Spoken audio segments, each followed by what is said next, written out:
part of the one big beautiful bill, the Working Families Like Tax wild Credit, was news. to fix health care. Healthcare is broken in America. It's too expensive. The quality of care needs to rise. We need more access for more people. And we Voting have on lots of ideas to do that. But that issue is for debate get in the the government next 3 votes. started It always again. was. It'll be the We 5th have vote. members working on that. The tax credit, the subsidy you've heard about that expires December 31st. We're listening There's a to lot of Matt thoughtful debate and Morris discussion. TV. By the way, real quick, just so everybody knows who to be mad at and who to not be mad at, the House Republicans, you guys know I like to be critical of them. I'm not shy about being critical of the House Republicans or the Congressional Republicans. You know me. They did their job. Mike Johnson, the House Republicans here, they did their job. They did successfully pass this continuing resolution through the House. Now, they had a majority, so it wasn't really too hard for them to do that, but they did. And now it's in the Senate. It is in the Senate now, which is where Chuck Schumer has held it up. So he, to Mike Johnson's credit here, he did do his job. He has done his job. That has already been going on about that and will go on about that. But that's a December 31 issue. So Chuck Schumer is scrambling. He has to have an issue. None of their policies are very popular. So they decided to lob onto health care. And he decided to claim to all of you that is the issue with government funding. It is not. I've had 2 naps. Clean continuing resolution. I feel like would it's simply keep the lights on early morning. so that the members in the House and Senate can have those debates on healthcare. We were always planning it. We have lots of ideas on the table on how to fix it, but we don't yet have consensus on it because it's very complicated. We have time to do it. The month of October is a critically important time for us to get the House and Senate working on that very issue. Halloween. But they're delaying it. Real quick, I see folks tuning in. Looks like they are Is going that to too be much voting light? in 6 minutes. They're having the real, but well, potentially. The answer, it's a very complex procedural process. They have not had the vote yet. There's a chance they will be having the vote in 6 minutes. There's a chance. But no, the actual vote has not happened yet. By the way, I'm not on Rumble today because I was having Rumble technical difficulties. We will be back on Rumble tomorrow, but not today. I hate to say, I apologize. Because they needed a red herring. So in his desperation, we get to fact number 3. 6:59 decided to create the red herring. They decided p.m. to claim that this is all about healthcare, which the I think it's September October funding issue never 6th. was. That's a December policy issue. He tried to create it as a September October, funding issue. jeez. In his desperation, they hastily filed an outrageous counter proposal. It is a wild wish list of big government liberal nonsense that we can't do. Their priorities that they crammed into this. Now remember, I mean, if we can just condense this entire discussion down, why is the government shut down now? It's because Chuck Schumer and the congressional Democrats are trying to extort $1.5 trillion out of all of us American taxpayers to pay for the healthcare costs of illegal aliens. That's fundamentally what's going on here. The Trump administration, the congressional Republicans have said, no, that's a red line in the sand. We are not paying for that. We are not going to pass a budget with you, Chuck Schumer, that will pay for Deservedly healthcare so. for aliens, or that will reopen the border, or that will subsidize the existence of these people that shouldn't be here to any degree whatsoever. We're not doing that. And so the government is shut down. There is a clean budget continuing resolution. Just a little bit of a history lesson here. The budget that President Trump has had Anna's so looking far good. in the first 9 months of his presidency is actually the budget that Living Joe the sweet Biden life. and the Democrats created in 2024. It was first pushed into effect in March of 2024. Chuck Schumer fought tooth and nail to create that budget, get it passed through with the Biden administration and the congressional Democrats. That budget has still ultimately been in effect until now. They're trying to effectively continue that budget for another couple of weeks, so to give them time to come up with a full budget. Chuck Schumer has decided, no, I know that I helped create that budget. I know that I originally signed on to that budget. I know that this is Back to the originally a movie. Democrat budget, but we are not going Got a to good movie vote for going this. there. Even though he has already voted for it multiple times over the last year and a half, he's not going to do that now because now he has decided that he wants to try to extort money out of the American tax people to pay for health care for illegal aliens. And that's where he is. And so what Mike Johnson here is Children House of the was just Corn kind of breaking down 4. for us was that the reason why Chuck Schumer has switched on this budget, he's changed his mind and now he's decided he's I going to don't shut down like the government. movies with Is because kids. he's got pressure from the far left. Chuck Schumer, believe it or not, I mean, he is far left, but there are many people amongst the Democrat Party, amongst the congressional Democrats, that are much further to the left than he is. For instance, AOC.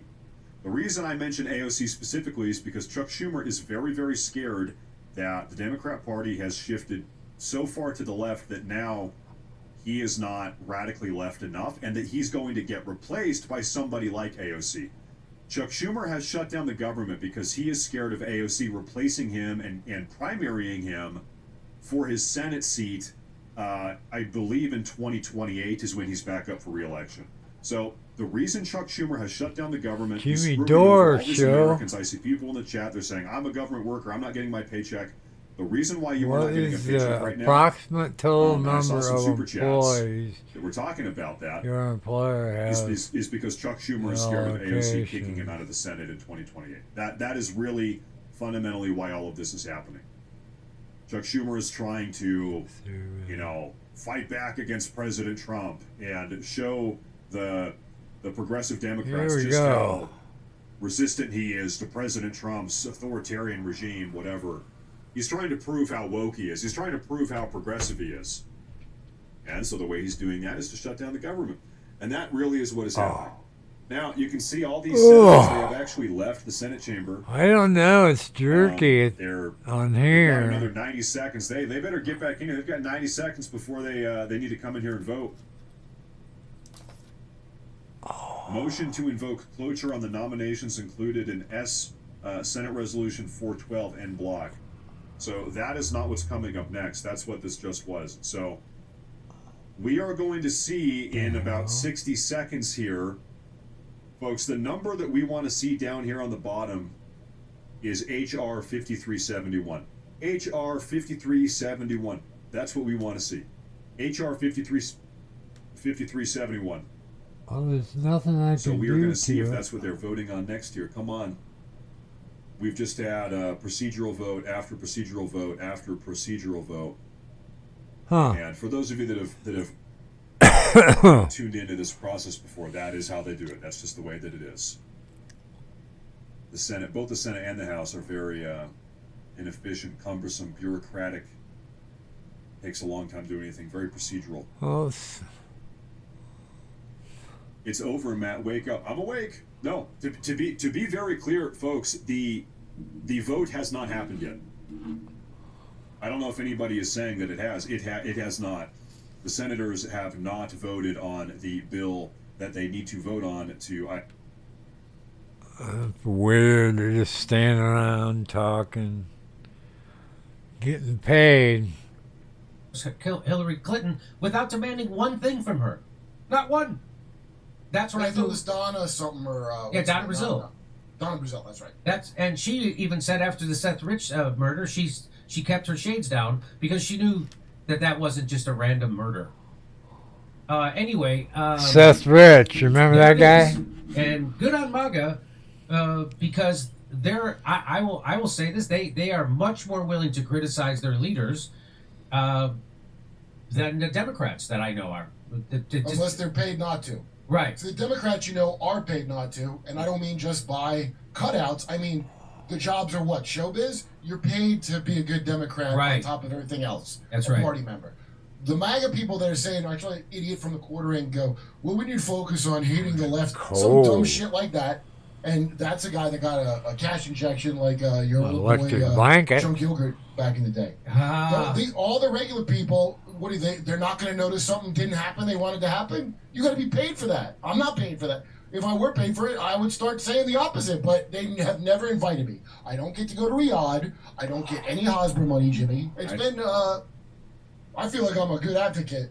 Yeah. Okay, well, if you'd like to hear my jokes about this, I'll see you in Irvine, California, Australia, Burbank, California the day after Thanksgiving, and Pottstown, Pennsylvania on December 6th. Over to Steph.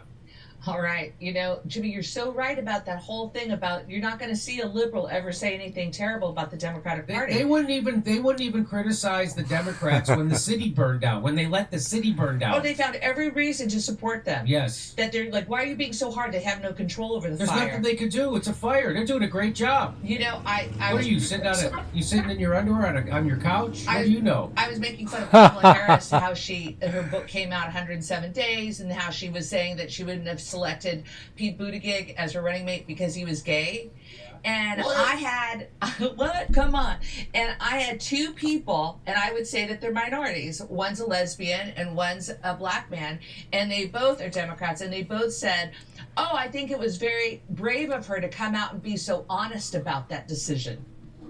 Not selecting Oh Pete. my God! Great I'm job, sure they would. guys. I'm sure they would say that about Donald Trump if he said I didn't pick vice president because he was gay. They would say, "Oh, I really appreciate the courage it took for Donald Trump to say that." They would. And so, did you say that back? I I was just think Tim Walz is not gay, and then Peter Buttigieg is gay. Is that all crazy? The guy's dancing at "Don't You Wish Your Girlfriend Was Hot Like Me." Oh no, that's Stroh. Got her laughing. Arrow instead of a gay man. So there's still people that are drinking the Kool-Aid, and they're all ready to vote for Kamala Harris if she runs again. All right, here we go. Kenneth Yeah, you should Topping. pick that jock, that pussy crushing jock Tim Walz instead. Kenneth Topping. Jimmy's interviewing skills were always good, but have evolved amazingly. Great interview with Dr. Campbell. It was great. It was great. Can you move your mic? B-Man. Dems don't want Epstein files released either. Also, while in Australia, watch out for kangaroos. Thank you, B-Man. Noted. Unvaccinated guy. Message received. I'll share it with the team. Bibi probably told Trump something like, I'll be taken out, but not before you'll be taken out. That's from La La La Cha Cha. Thank you, La La Cha Cha. Netanyahu attacked Qatar because he loved Trump so much. Savage. Geez, Jimmy, don't politicize Zionism, okay? 31 Joseph 31. Are you kidding? What? I don't understand that one. Thank you. Such a fun show in San Francisco last night. So great meeting you both. It was our 4th live show, and my husband Derek and I had an absolute blast. I laughed from start to finish. Thanks for such an awesome night. Nicole, girl, thank you so much. Hold on, Nicole.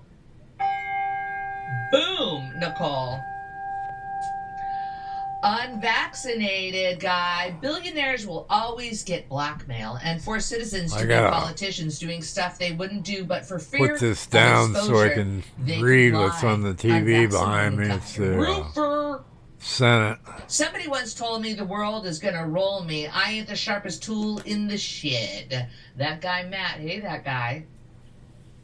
Trump to Netanyahu, pull my finger, my_war. 7 p.m. show in Sacramento was awesome. Was so cool to see you in person after watching you for almost 15 years.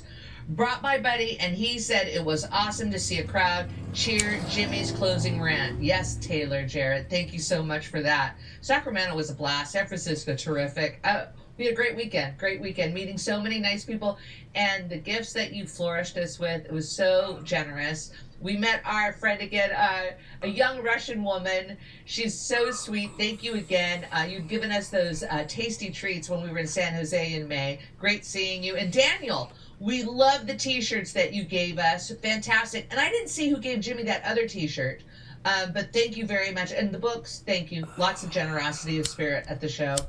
Some earrings as well. Vienticus, Democrats and Republicans will call you a fence sitter for not being one or the other. The actual fence is around them both because they're considered trained animals fighting for sport. Vienticus. Ellison must be stopped. And Noel. Israel also has its finger in gaming, anime, and manga. Israel influences major sites like Steam and Crunchyroll. I don't know what either one of those are, but Vienticus, thank you. It does? Yeah, that's according to Vienticus. What Steve. about woman go? Hey, Zionist wars created refugees and migrants that Jews used to flood the West to dilute and destabilize it while also undercutting unions and depressing wages. The Salonians 215. I thought this was interesting. It's not Jews, by the way. You're talking about the Sabbatean Frankus. That's who did that, not the Jews. They hate Jews. This All is right. interesting. How about this? Jam Pan, Simon and Schuster, CBS Entertainment There we go. Group, Paramount Media Networks, which include MTV, Nickelodeon, Comedy Central, Showtime, BET Media Group. So, Jampan, are you saying that those are going to be controlled now by Ellison? Mm-hmm. So all of those. So I'm ready to boycott a bunch of shit. You know what? I got no problem. I got no problem going to independent media for all my entertainment. I don't need to be tuning in to any of this. Oh, wow. All right, you ready? Yeah, I'm ready. Back to Jim. So, new from Dropside, Larry Ellison vetted Marco Rubio for fealty to Israel. So they got some hacked emails. And it turns out that the people who really are in charge of Trump's cabinet is Israel. And this guy here, I keep that's hearing Larry that. Ellison. He's the guy he's the Zionist, Who is it? Larry Jewish billionaire Ellison? who now owns TikTok and 1/6 of all the American media because they bought Paramount. And that's thanks to Bill Clinton. And that's thanks to Bill Clinton, who through the Telecommunications Act of 1996 got rid of all the safeguards around media consolidation. So we used to have 50 giant media companies. They were already giant, but now they're condensed down to 6, and he owns one of them. So he owns 1/6 of the American media. Getting harder and harder to call it anti-Semitic when somebody say that the Jewish people run the media. It's getting harder and harder. The billionaire Oracle founder is on track to take control of the American media. Well, he's on track. He is. He's got it. So here, I just want. So I really want to show you the. I want to show you the. Where is the? Hang on a second. He did a good thing here last it week is. on. So, how do I know Charlie. Larry Ellison and Israel is controlling Trump's cabinet? At least the Secretary of State, probably the most important cabinet member. So this guy, Ron Prosser, sent an email to Larry Ellison. Larry Ellison, the guy who owns TikTok and 1/6 of the American media now. Larry, hi. I really enjoyed spending the afternoon and evening with you. Time flies with you. Thank you. Big hug from Ron. Okay. All right. Here's another one. This is on the April 26, 2020. Larry, hi. Please send me his speech. Thanks. His speech, meaning Marco Rubio's speech.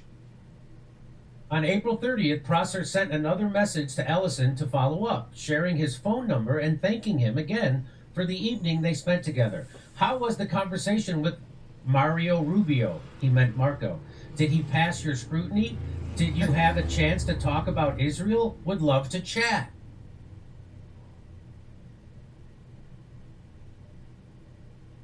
Well, here's what Ellison says back. I had a great time too, Ron. I'm looking forward to the next time. P.S. I'll tell you how dinner goes with Senator Rubio. Oh, really? A few hours later, Ellison responded in the affirmative. Hi, Ron. Great meeting with Marco Rubio. I set him up to meet with Tony Blair. Marco will be a great friend for Israel. Oh, he Tony did suck his dick. Blair. So there you go. And this is Larry. Hi. How was the conversation? There it is. Did you have a chance to talk about Israel? There's Would his love phone to chat. number. Big hug again. Thanks for a wonderful evening. Redacted. Down here, great meeting with Mark. I set him up. There it is. That's the actual emails that I just read to you. So there they are. A month later, Ellison, who had backed Mitt Romney in 2012, hosted a fundraiser for Marco Rubio at his mansion in Woodside, California. That would be the beginning of a broader range of support that the tech billionaire would offer in attempting to bolster Rubio's campaign. Over the course of the 2015-2016 primary, Ellison plowed $5 million into the Conservative Solutions Super PAC, which supported Rubio, who, as Ellison privately hoped, advocated vocally for Israel throughout the course of his presidential bid and beyond. Ellison's support for Rubio perplexed some political observers at the time. The CEO of the political crowdfunding platform CrowdPac, known as CrowdBlue, Stephen Hilton, told the San Francisco Chronicle that he found it interesting that Ellison, who was not then well known as a supporter of right-wing causes, should support a candidate as conservative as Marco Rubio, speculating that it could reflect Rubio's past effort to implement immigration reform, a crucial issue for Silicon Valley leaders like Ellison. The correspondence between the Israeli diplomat and Ellison is part of an archive of emails released by Handala, a hacking group suspected of having connections to an Iranian Ministry of Intelligence. The documents were then obtained by Distributed Denial of Secrets, a nonprofit whistleblower, and file-sharing website, where they are presently available to a select pool of verified researchers and journalists. Now, while the emails were posted without metadata that would allow their authenticity to be verified, they contain hundreds of photographs, documents, and other information from Prosser and his contacts, including non-public information verified as accurate by DropSite. I'm pretty sure Prosser, the guy who was in those emails with Larry Ellison, was at the time the ambassador from Israel. Can you check that? I'm pretty sure that was. The archive ends in 2016, suggesting that the data had been exfiltrated prior to being posted by Handala in October. The announcement by the Handala hack team that it had gained access to Prosser's emails was made around the same time it announced a trove of emails from former Israeli Prime Minister Ehud Barak. Ellison has given or pledged more than $350 million to Tony Blair's world-changing project, making him the largest donor and helping it expand around the globe. Now, and you know Blair is now going to be the guy, according to Trump's peace plan, running Gaza. Wasn't it weird? It's always Israel. What an honor. Yeah. I didn't know that. What a privilege for them. TBI has effectively become an offshoot of Oracle, the outlets reported, with the key Blair advisor sitting on both the boards of Oracle and TBI. Huh. Well, that's nice to know. Got the guy on the... we're watching that on that TV. It's a big screen. And I got the boat on the TV behind here. That's why I got to put it down every once in a while to see what he's got to say. They are the party not of the American people. They are a party who has very clearly and openly and proudly said that they are a party that believes in putting sexual predators in women's bathrooms. They believe in putting sexual predators in teenage girls' locker rooms. They believe in opening up the border and allowing the entire world to come flooding into our country.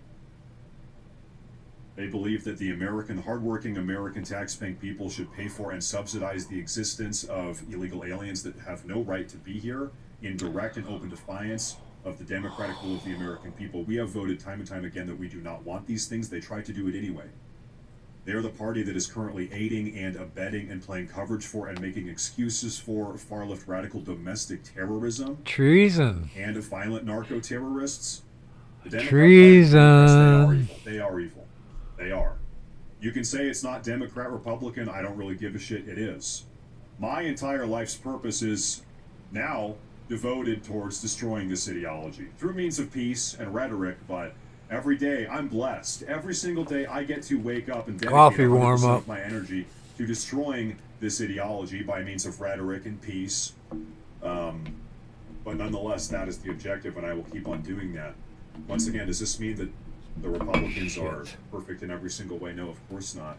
But if you want to look at a lesser of two evils situation, it's very clear who the lesser of two evils is, no doubt. Damn. And that's how I feel.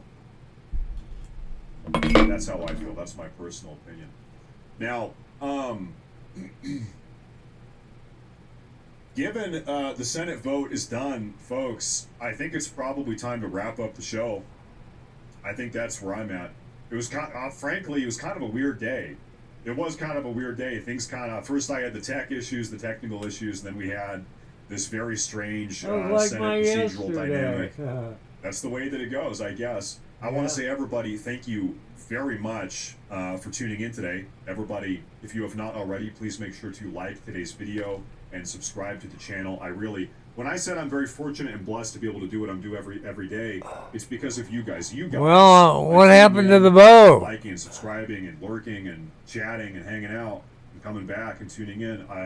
It allows me to do what I do. Without the audience, there is no show, there is no me, there is no broadcast. So sincerely, from the bottom of my heart, thank you guys for being here. Every day, we are chipping away at taking the country back and putting an end to this anti-American subversive ideology. We're on full attack every single day, full steam ahead. So thank you all very much for being here. Even though it was kind of a strange day, but it was a good day nonetheless. Monday is just about over. Everybody, we will be back tomorrow. Full steam ahead. Come back. We're going to have more stuff to talk about. We'll be covering all the latest news. And until then, everybody, God bless. Have a great night. And thank you very much for tuning in. Take care. Huh.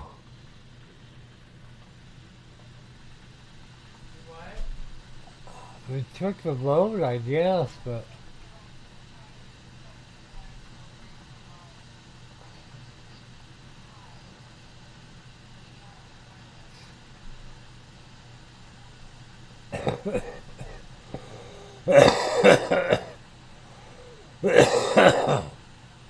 Ooh. Civil War II upcoming.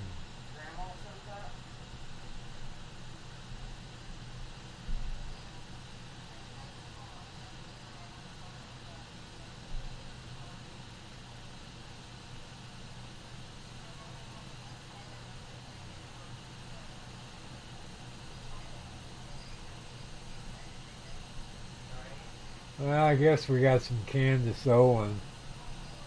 I don't see nothing on the boat. National Guard, defining black culture.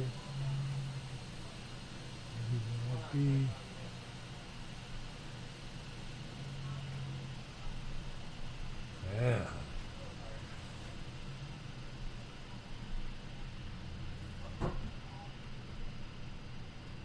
They think she's crazy now.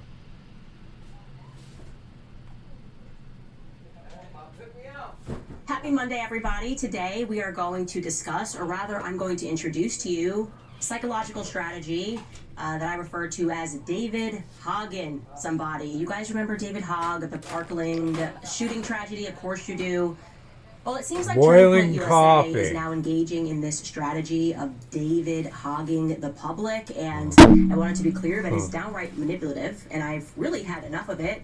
Frankly, what happened over the weekend is that their TP Action COO, Tyler Boyer, went on a little bit of an X binge. I don't recommend it, which was then highlighted by Alex Clark, who has a show over there on Instagram. And I think it's therefore fair for us to turn our attention back to them. So, welcome back to Candace.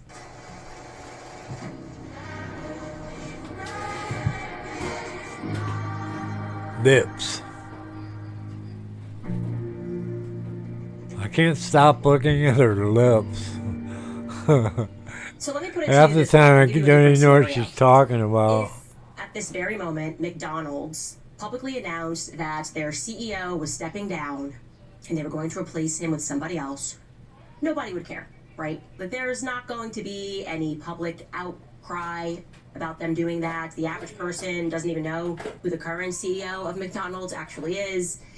But, however, given a different scenario, if out of nowhere McDonald's announced that they were getting rid of the Big Mac, that they were changing their French fries, and they're doing away with their chicken nuggets, there would probably be a reaction to that. People would be pretty angry. It would probably start trending. And it's because the reality is nobody actually cares about the corporate structure. But if you change the menu items, that actually changes the substance of the company for people. A very recent example of that, by the way, is the Cracker Barrel scandal, which was hilarious, but it was a good point for everybody to learn, right? Corporates over at Cracker Barrel effed around, and they found out pretty quickly that that old man on the logo, that inanimate old man that was with the Cracker and the Barrel, actually had more meaning to the public than their entire corporate division. They were ready to just walk away from it all because they got rid of the old man and his barrel. Now, I raise this only to say that I have seen multiple political organizations within recent years, especially when money starts pouring in, right? There's this like arrogance that sets in, and they start to delude themselves into believing that they're smarter than their customers, that they're smarter than their audience, so to speak, right? Like the magic is actually the corporate structure. Audiences, I want to be very clear, will catch a vibe pretty quickly. Audiences are smart, they're perceptive, they will sense when something is off, and the harder that you try to convince them that their senses are not real and that they are imagined, the more obvious it actually becomes to them that their suspicions are correct. Something's not right. Now, to just keep up with the same analogy, Charlie Kirk was an old man on the Cracker Barrel logo. People were invested in Charlie Kirk.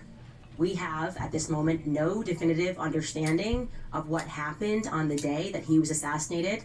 But what we do know definitively is that the feds are lying to us. That is obvious. It is abundant. If you're able to think thoughts, you recognize that something is very wrong with the story that has been presented to the public. And I think that what the public doesn't understand, and I count myself among the public, is why it seems as though Turning Point USA executives, and I'll say seems, are not even remotely interested in challenging that official narrative. They're not interested in challenging it publicly, at least. In fact, I think it was an ex-user that pointed out, he put it rather bluntly when he said, so they want us to forgive Tyler Robinson, but to attack the people that are trying to solve the murder of Charlie Kirk? Like, that's not right. Doesn't feel right. Doesn't feel good. Of threats of lawsuits, we're collecting evidence of it. What are we even talking about? And I want to say that what's been bothering me in particular are the micro lies. Seems that they're suddenly in the business of telling micro lies, tiny little misrepresentations, Micro lies, tiny little half truths that micro lies altogether lies. unnecessary. It really makes me wonder, who are they protecting exactly? You'll see oftentimes they and other influencers Your micro lies. That it's not appropriate to ask questions. It's just not appropriate. While Erica is still mourning, for you guys to ask any questions. And I'm just going to come back at you with some common sense. What sort of widow wouldn't want people to investigate the assassination of their husband? She has not explicitly said that, but the influencers are invoking that. Right? They're Sorry invoking about that. it's not appropriate right now for people to be asking questions. That's what I mean when I say they are David hogging us. Oh, Okay? yeah. For example, somebody that was on the right, Kyle Khrushchev. What essentially means is that when a tragedy takes place and we are emotional, our emotions are raw. Me especially, I think this was the first time where I couldn't really check my emotions. I'm just now like moving out of the grief stage. There will be people that then will try to manipulate you, right? They will try to manipulate you by using that strategy of saying, well, it would be really wrong. It would be really wrong for you to look beneath this layer or to ask a question about this. And it would be an injustice to Charlie Kirk's legacy, really. If you really loved him, then you shouldn't do this, okay? Because the tragedy just happened. And they did this, David Hogg. You're not allowed to question David Hogg. Like, he suddenly became an authority. Puff today. And no matter what he said, we were kind of told by the journalist that it made perfect sense and he should go to Harvard. And, obviously to the extent that anybody suffers and survives a school shooting, I'm with you. And I think that that's totally fair. But then when you go beyond that, it starts to feel a little bit like you're emotionally manipulating us and that you're actually trying to silence people who have valid questions or criticisms or concerns. That strategy, like I said, it worked on me in the beginning. I was definitely completely worked by it, and I was feeling like even though I knew that they were telling white lies, that I should just allow it and to instead focus my entire attention on just unpacking the federal lies. But you know what? Over the weekend, I realized, actually, no. Lying, full stop, is weird.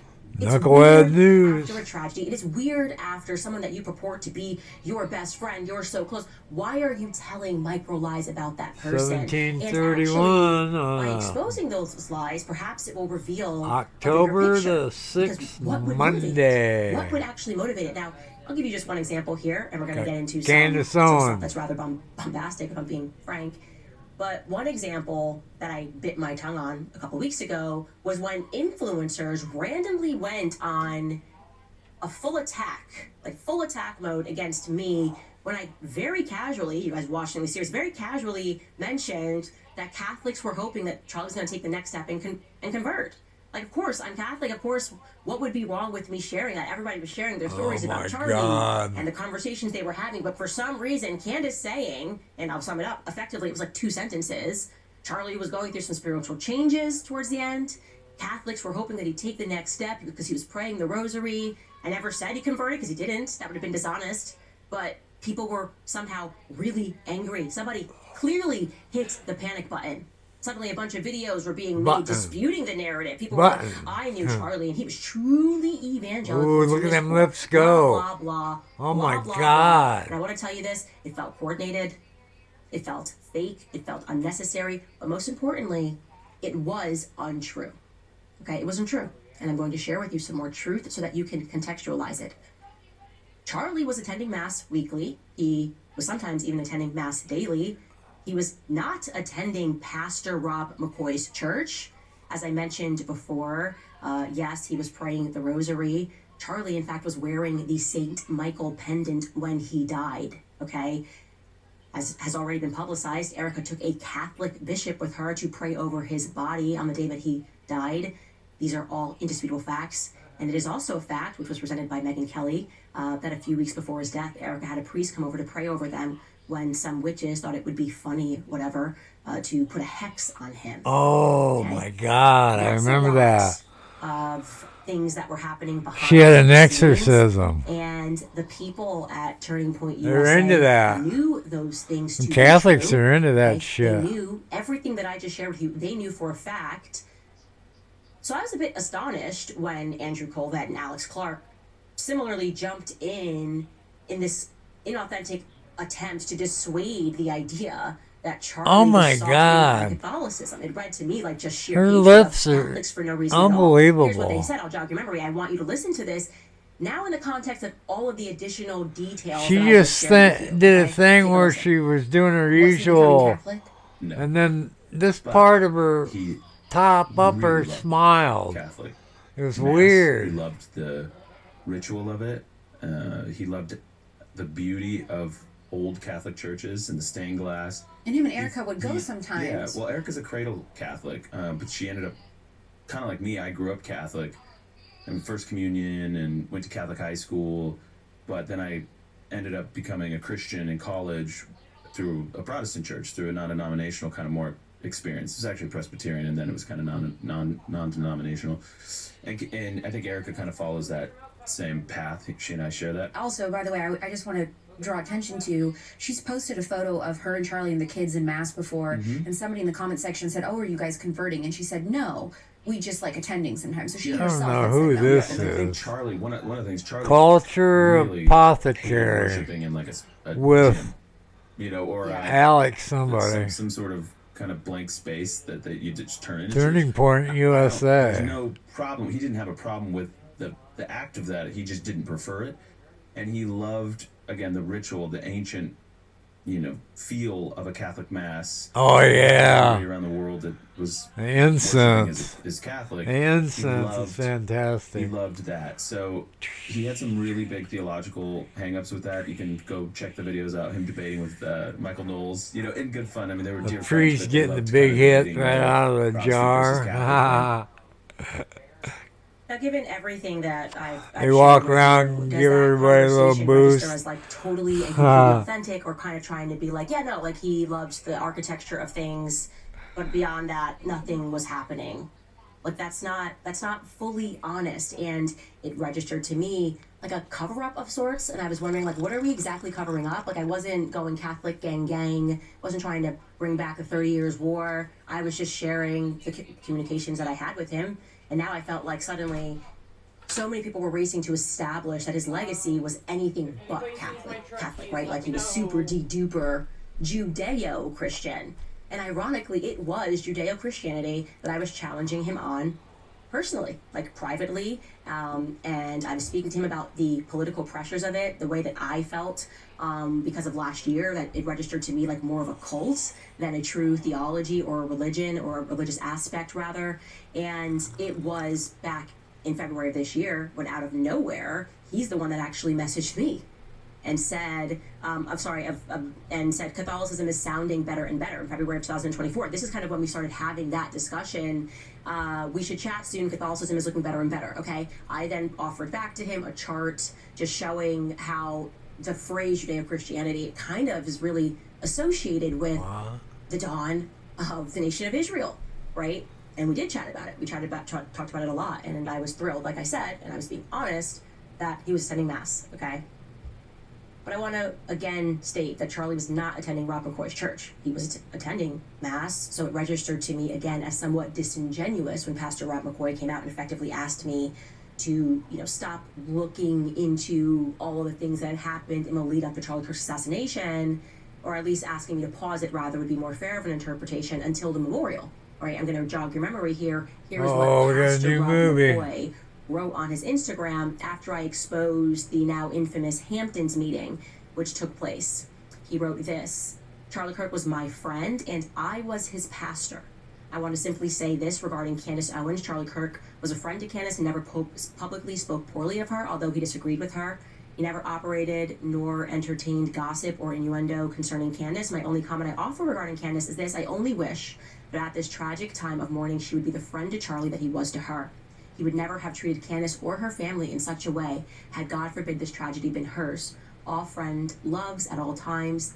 Robert. Now, I want to be very clear. If Charlie was a friend of mine, I sure hope, if I was assassinated in front of the world, that he would raise hell to figure out what actually took place on that day. That's not being a friend. A friend is not someone who stays silent when lies are being told by the federal government. That's not a friend. Again, emotionally manipulative. The family can't have you finding out who actually killed him. The family can't have you looking into those things of who was pressuring him behind the scenes. That's not good for the family. It bothers me. I have to be honest with you. That bothers me. I don't even like that, to the untrained eye, he's kind of representing himself or representing Charlie as like a current congregant of his church. I feel like a lot this year I have been feeling as though these pastors are just not as honest as they should be, right? Is that the vibe? Like, a lot of pastors are not really so concerned with the truth, is what I would say. So we should zero in here on Rob and what his motivations might be. She gets her eyes into it too. After I revealed my Hamptons meeting. Pardon me.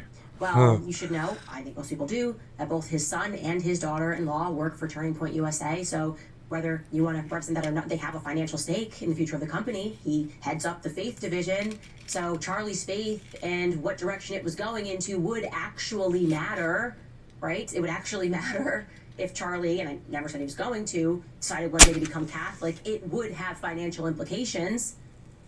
Let me be clear. I never had a conversation that Charlie was in the process of converting. Sound test. Okay. But Rob in particular knew for an absolute fact that Charlie was done with Israel bullying him. That's what bothers me so much about this man. Him allowing these headlines: Charlie's pastor speaks out, crushes Candace because of what she said, not whatever. I don't like it. He knew, and others knew, that Charlie was done with Israel bullying him, and I am now going to present you proof of what I am saying. This is an actual group chat, which happened 2 days before Charlie Kirk was assassinated. There were 9 people in total on this chat, including Charlie and Rob McCoy. I'm going to protect the names of the other 7 for now. To be clear, I might actually release a name every day this week, but I want to show you this because suffice it to say, Rob McCoy was on this text thread, and I think it helps contextualize him as a person, in my view, that he would attack me for telling the truth about the pressure that he was facing. Take a look. So Charlie writes in this group chat, just lost another huge Jewish donor, $2 million a year because we won't cancel Tucker. I'm thinking of inviting Candace. Somebody writes, Charlie writes, Jewish donors play into all of the stereotypes. I cannot and will not be bullied like this, leaving me no choice but to leave the pro-Israel cause. And somebody writes, a donor writes, please do not invite Candace. That might feel good short term, but it's not good long term. In my opinion, like all groups, you're going to get a wide variety of opinions. That nasty free will thing that God bestowed on us makes life frustrating at times after the dust settles a bit, maybe. So again, this is 48 hours before Charlie was assassinated. He was very clear and he was very explicit, and he did not back down, not in that Hamptons meeting, which they're all lying about, nor in this text thread. I'm not going to reveal the names of the other 7. Actually, you know what? I disagree with myself 4 seconds ago. Let's just throw in Josh Hammer for funsies. He's on this chat, okay? So what are we to make of that? Okay, now that I'm showing you this and showing to you that the conversations were real, I want you to reflect, and it took me a lot of patience to allow the lies that were being woven and the misrepresentations of people that were pretending that I was just, high on lying about Charlie and the pressure he was under, the attacks that not just me, Tucker Carlson, Megyn Kelly faced for trying to stand up and tell the truth about what Charlie was actually going through. Why are you hearing it, though, from me and Tucker Carlson and Megyn Kelly? Is that weird? You got people that are hosting a show. Have they, in like one honorable thing, come out and said, like, you know what? F a couple of these donors who made his life a living hell in the last couple of weeks. Why haven't they done that? Oh, some kind of monster movie. There's also a rabbi in that chat. Like, why Getting the hell out. hasn't Oh, anybody man. made that move? He backs to into at a least telephone say, pole to trying to vindicate get what I away had been from the saying about what he was going monster. through? That registers to me as very suspicious. Oh, I'm what gonna the hell? frankly say that it's suspicious to me. It makes me think that in the same way that Charlie was being Well, pressured by I think money, he got electrocuted. that you might be now run by that same money. That those same donors might be He running you. got out of the car, to got correct the tangled ship in the and wires. to focus yourselves Zzz. on eulogizing Zzz. Charlie as something and someone that never once flinched, never once for a single second doubted the Israeli cause. Now they want us to suddenly believe the best way to honor Charlie is to shut up. The exact opposite of what he quite literally laid down his life doing. Answering questions, turning point. Answering the questions is what he was doing in the second that he died, okay?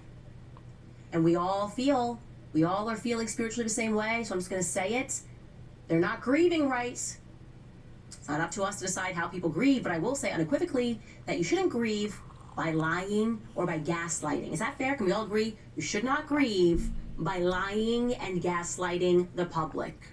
They want us to believe I think that I told you bullying can't before. I support thought he our was that legacy is by gay getting our guy on Fox. But it would not be supportive for us to try to figure out who killed him and why the feds are lying. I've seen him, We but should I didn't instead know who just he trust the was. feds and excuse their little half-truths that they're telling along the way. Now, on that point, Like they keep trying you to know, make I it didn't seem listen like to it's him or completely nothing. It was normal just that 4 what I minutes listened to after Charlie was sounded shot, okay to someone on me. their team nervously raced to grab the SD cards. Just trying to specifically lead the from kids down the camera that was right behind path. Charlie's head.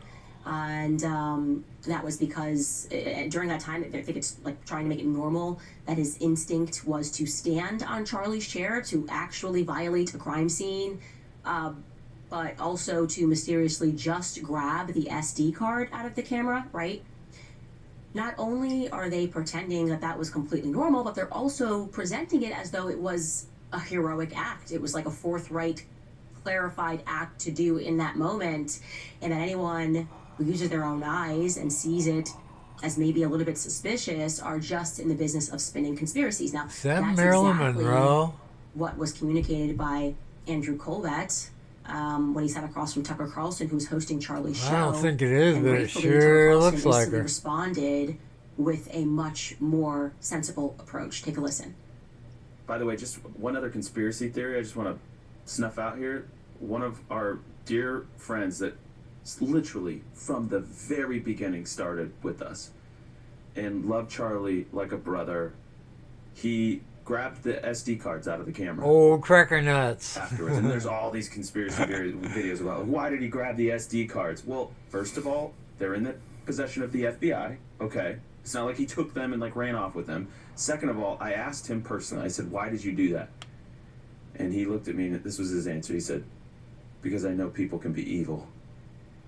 And he did not want that footage being grabbed by somebody. There was videos of So he people gave it to the FBI. stealing hats off the table. I mean, so I'm so grateful he did that, and that was his instinct. He's like, I'm depressed to know that was why I did that, but I knew that I had to protect that footage because I wanted. I mean, you know, you're recording in like 4K, you know, and so I'm so glad he did that. But Charlie knew the existence of evil. And well, can I say, yeah. I think that people can feel the existence of evil, and that just to put in a sympathetic word for people who are trying to make sense of this and coming to the wrong conclusions, I think they're motivated, for the most part, by pure intent. I think they don't trust the there's a authorities. big-time actor. Feel that way. I know that for a fact. Not the Trump administration. In general, like, yeah. We're not, there's been a lot of lying, and it's corroded the trust. That's not their fault, actually. They're the victims That's a of good it. point. Thank you for saying that. Yeah, thank you, Tucker, for saying that. And this is the reason why Tucker is so big, because he has this perspective. He understands like what the average person is thinking here, and the average person looks at that and they think it's shady. And saying that there was this heart-wrenching moment where you were worried because people were stealing stuff on the table, but also you took the SD card out and not the very expensive camera, which is if you were worried about stealing and theft, maybe you would take the camera. But more importantly, there is he says that the feds that he gave it to the feds, right? Now, he doesn't insinuate, obviously, that they don't have the footage. Turning Point does have the footage. That's very clear. I saw partially the footage, which means it made it back home, or maybe they had it back home because they were recording it live, whatever it is. It was being live streamed. But what he said actually conflicts with what Tyler Boyer is about to say, what he said over this weekend, okay? Tyler Boyer, like I said, he's a COO of Turning Point Action, and he went on this kind of bender, worst kind of bender, Twitter bender, defending the organization. He thought he was defending them against public sentiments, during which time he refutes what Andrew Colvett is saying about the SD cards. Andrew says the Turning Point employee was worried about theft, but Tyler says that actually he was instructed to secure the SD cards before the campus went onto lockdown. Now here's the tweet, so I can show you that. Somebody said, rightfully, emotional manipulation and falsely equating scrutiny as some form of hate speech is not going to work here. You and Colvett admitted that the staff tampered with cameras and the most crucial video evidence in the largest political assassination in decades, hiding makes him look guilty. And Tyler countered, dude did not tamper with anything. Yes, he did. It's a crime scene. The law enforcement officers asked Was it political? to turn them over immediately so they didn't I get thought it was lost in cultural. before they took everyone into lockdown. Now, that is just not true. I thought it was That's a not true. Tyler cultural said it's not true. I assassination. spoke to that Turning Point individual, as I told you, and he never once mentioned that police officers. I explicitly asked him, why did you take the SD cards out specifically of the camera behind? And the answer that I was given, which sounded more like what Andrew Colvett said, I was emotional. I knew that Charlie was dead, and my instinct, he told me, was to make sure that I secured the footage so that Erica would not have to see it again. Like, he didn't want Erica to have to see it and have to relive it. That is what he said to me on the phone. Nothing about police officers. No one's ever heard police officers ask them to secure the footage before lockdown until Tyler Boyer tweeted this weekend. I don't like it, okay? I just don't like it. Now, to be fair, Tyler is making it clear that he is responding to all of these tweets, or X's, whatever we're supposed to call them, because there have been people, he says, that have flat out accused the organization of having a hand in Charlie's murder. He doesn't share when or where exactly that happened. I think people feel you're being dishonorable by not questioning the narrative, but I haven't read anybody that's explicitly accused them of murder. In fact, the tweets that he's responding to all seem to be pretty fair, in my opinion, Now, regarding the missing campus footage, there was a user that begged Tyler to file an FOIA request, and that user wrote this. Please, I beg you, focus on getting the security footage of the sequence pre-jump off the Losi building where we can see Robinson in shot position and corroborate the story. Like, file an FOIA, get that footage, keep it simple. And he responds and he says, guys, there's camera footage all over that campus that the police have, plus all the cameras that we had. they likely won't release it until the trial. Now, there's just one problem with that narrative, right? If they have all this footage and they're just not releasing it because they just want to, they're just worried about the trial, they want to make sure they win the trial. What's wrong with that narrative is the manhunt that took place. If indeed they have tons of footage from all these different angles and some of it in 4K, which they do, this is why we've been saying the feds are lying from day one, then the first time that footage should have been deployed was during the 33-hour manhunt, right? Why didn't they release more footage at that time, right? If they were actually interested in catching the killer, why only release a blurry image when there is, as he mentions, footage everywhere, all over that campus, every inch? Are we supposed to honestly believe at that time their thought process in the middle of the manhunt was, well, let's not release too much except for a blurry image, because I know we don't have him, but in case we do have him, when we do get him, we want to make sure that we are able to try him by not releasing footage, which makes no sense, by the way. I think this is what happens when a company loses their, as South Park ripped him, master debater, right? What they're saying does not make sense. These people could not win it in college campus debates without Charlie, okay? Because the reality is, if releasing footage, okay, if master debater, footage, that's what he was. On that day means that you debater are assassination in court. That it probably signifies that the person that you are trying to bring to court didn't do it. And if they're somehow vindicated by the footage, if you're like, I released the footage of him jumping down on the center and I show him firing a shot, but like that totally vindicates him, then you got the wrong guy, right? Having more footage, examining more footage, and examining more evidence should further incriminate Tyler Robinson. It should also go a very long way in getting people off of these quote-unquote conspiracies. Common sense, this is what I said from the beginning. Release the footage, which you do have in your possession. It's not like just the feds have this footage. Release the footage, because then people will move on from quote-unquote conspiracies. So everything they're saying right now doesn't make sense. And they're not smarter than the Jimmy Dore got the footage of the security guard right in front of Charlie that shoots him with what's called a palm pistol. It shows him pulling it out of his sleeve, putting it on his arm, waiting for the signal. He gets a signal from some other dude, and he blasts him. That was it. Right in front of him. His own security guard. With be vilified because they've stood up for truth. I've felt the sting of injustice myself, but I've also felt something else, which is courage. I'm done playing defense. I think that we should not be watering down what we believe to be palatable, because silence is not kindness. It's actually consent. And right now, the greatest silence is around the lives that are ended before they even are allowed to take their first breath. If we're going to call ourselves defenders of life, we should act like it at all times, which is why I'm asking you to join me to fight back with action, with truth, with love. $28 is what it costs to give a free ultrasound to a woman that's in a crisis and considering an abortion. So for just $28. Sounds like a good deal. What time we got here? We're going on about an hour. Gonna cut her off quick now. It's 1955. Knucklehead News. Monday.